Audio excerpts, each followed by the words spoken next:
Monsieur Brad, et merci de nous accueillir du coup chez vous à Waysurf Café.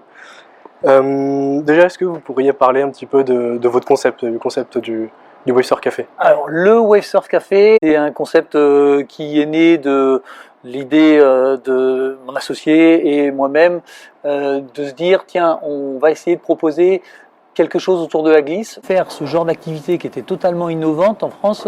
Avec mon associé, lorsqu'il m'a sollicité pour dire ah tiens, j'ai vu un truc sympa, on a commencé à se poser des questions sur le sport indoor, comment amener du loisir aux urbains, d'où tout ce qui peut se développer au niveau du sport indoor et du loisir indoor.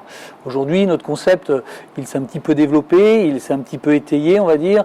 On est sur ce qu'on appelle les 4 S, c'est-à-dire sensation, spectacle, service, et c'est là où la restauration rentre un petit peu plus en ligne de compte aujourd'hui, et enfin du sourire, parce que ma foi on est sur quelque chose qui doit générer du plaisir aux gens, donc le sourire de nous, de nos collaborateurs, doit être présent. Où aujourd'hui on essaie de pousser quand même un peu plus sur le côté bar chill et restauration. On a de la pizza, on a des burgers, on a du bagel et on a des salades. L'idée, c'est, elle est un petit peu en lien avec mon parcours. Je suis issu aujourd'hui du monde de la glisse. C'est-à-dire que j'ai été moniteur de ski pendant un petit peu de temps, une bonne dizaine d'années. L'idée, c'était de continuer à travailler dans ce secteur du loisir, puisque par la suite, moi j'ai repris des études, une fois que j'ai fait ça, vers 30 ans, 32 ans, j'ai repris en licence TAP, j'ai enchaîné sur un master. J'avoue que c'est une basse cuisine, c'est quand même bien. La difficulté en tant qu'entrepreneur, c'est que on a l'impression de perdre un petit peu, comment vous dire, de perdre le contrôle, puisqu'il y a beaucoup de choses qu'on ne connaît pas. Alors on apprend au fur et à mesure, mais ça fait partie de notre job, quoi, de penser la restauration, de le mettre dans le parcours client, de se dire quelle expérience il va vivre. On englobe la logique de la restauration dans le concept aujourd'hui. Chacun consomme le Waysurf Café comme il l'entend. On a des gens qui viennent manger très fréquemment, on a des gens qui viennent glisser, nos abonnés qui viennent glisser très fréquemment, et puis on a des groupes, des entreprises qui reviennent pour certains 2 à 3 fois par an. Oui, bien sûr, je pense que ça permet de générer plus de flux et que ça permet de faire en sorte qu'il y ait une identité qui se dégage. Alors, Bordeaux, on est vraiment très satisfait du retour que l'on a. Le succès, il est là parce que moi, le succès, je juge surtout par rapport à la pérennité de l'activité, du fait qu'on est capable d'embaucher du monde, du fait qu'on est capable de se payer un peu également. Et puis, le succès, je le juge à l'aune du plaisir que ça génère, de la fidélisation qu'on est capable de faire.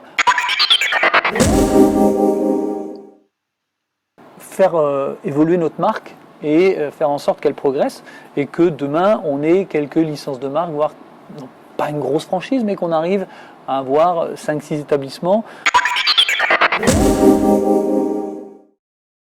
Chaque business étant bien différent, c'est difficile de donner le conseil qui va être universel.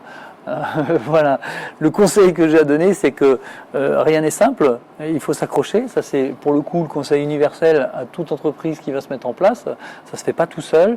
Avant de rouvrir, on a beaucoup de déboires, on a les up et down. Par rapport à la double activité, ce que je conseille pour le coup, oui, c'est de le faire tout de suite pour que ça soit intégré, tout de suite sur le site, que ça soit intégré tout de suite dans le parcours client, que on pense l'établissement pour que les deux activités, que ce soit la restauration et l'activité vague pour le coup, n'importe quelle autre activité, soient en symbiose, quoi.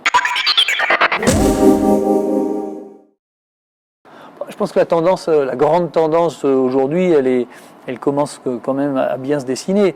Je pense qu'on ira de plus en plus loin. Alors, il ne faudra pas tomber dans l'absurde, comme ça a pu être le cas déjà sur certains bars. Là, pour le coup, c'était les ice bars, je crois.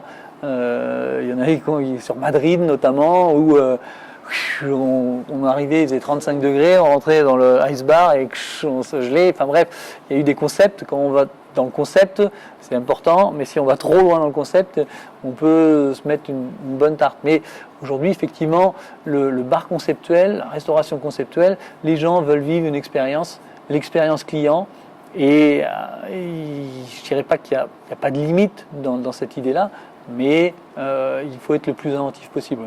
Merci beaucoup. De rien.